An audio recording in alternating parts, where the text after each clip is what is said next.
नमस्कार, मेरा नाम है निधि कौशिक और स्वागत है आप सभी का मेरे YouTube चैनल निधि टॉक्स पर।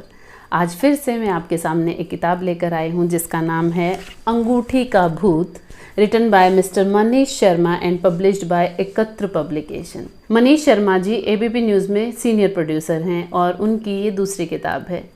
अगर बात करें एकत्र पब्लिकेशन की, तो एकत्र पब्लिकेशन एक जॉइंट वेंचर है मंजुल पब्लिकेशन और प्रतिलिपि.com का। प्रतिलिपि.com एक बहुत ही बड़ी वेबसाइट है और उनकी ऐप भी है प्रतिलिपि, जिस पर आप किसी भी भाषा में जाकर अपनी कहानियाँ, अपनी कविताएं, अपने विचार लिख सकते हैं और फ्री में वहाँ पर आप नॉवेल्स एंड स्टोरीज भी पढ़ सकते हैं। तो अभी रिसेंटली प्रतिलिपि ने मंजुल पब्लिकेशन के साथ एक जॉइंट वेंचर किया है कि प्रतिलिपि ऐप पर जो स्टोरीज लिखी जाती हैं, लघु कथाएँ या फिर नॉवल की फॉर्म में, उनको मंजुल पब्लिकेशन एकत्र के अंडर पब्लिश करेगा। अब बात करते हैं आगे किताब के बारे में। किताब का नाम फिर से बता देती हूँ, Angoothi ka Bhoot, written by mister Manish Sharma.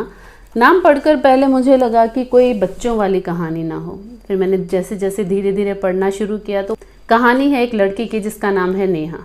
उसकी शादी होने वाली है अनिल से और एक दिन मार्केट में घूमते घूमते वो अनिल के साथ एक दुकान पर जाती है जहाँ पर उसको एक रिंग पसंद आ जाती है। अनिल के साथ उसकी शादी जो हो रही है वो लव मैरिज है। अनिल उसको वो अंगूठी दिला देता है और अंगूठी पहनते ही नेहा की ज़िंदगी बदल जाती है।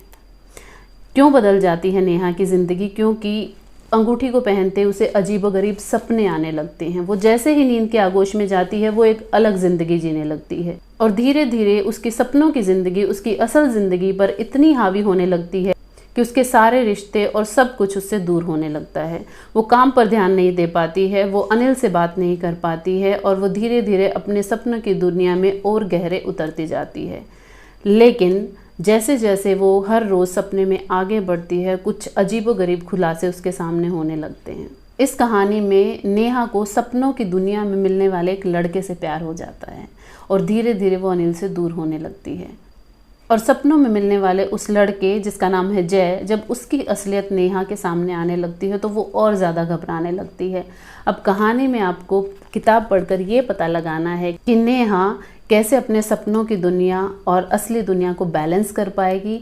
वो सपनों में आने वाले जय से प्यार करती है या अनिल से प्यार करती है? क्या जय से प्यार का एहसास होने के बाद वो अनिल से अपनी शादी तोड़ेगी या नहीं तोड़ेगी? अब मैं कहानी में क्या बताने की कोशिश की गई है उसके बारे में अगर बात करूं तो कहानी में जो मैसेज है वो बहुत ही खूबसूरत है। कहानी बस मैं कहूँगी कि एक आवरण लपेटा हुआ है उस मैसेज के चारों तरफ जो हम सभी को समझना चाहिए। अक्सर हम अपनी लाइफ में बहुत सारे रिश्ते नातों के बीच घिरे होते हैं जहाँ पर हम दो ज़िंदगियाँ जी रहे होते हैं, एक अपने दिमाग में जो हम जीना चाहते हैं और एक असल ज़िंदगी में जो हम जीते हैं।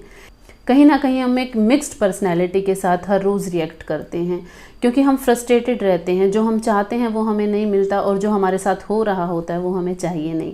ये कहानी कुछ ऐसा ही एक मैसेज देकर जाती है। तो ये किताब बहुत ही खूबसूरत मुझे लगी और इस किताब में बहुत सारी ऐसी इंटेलेक्चुअल या रिलेटेबल बातें लिखी हुई हैं जो हम हर रोज़ अपनी ज़िंदगी में महसूस करते हैं।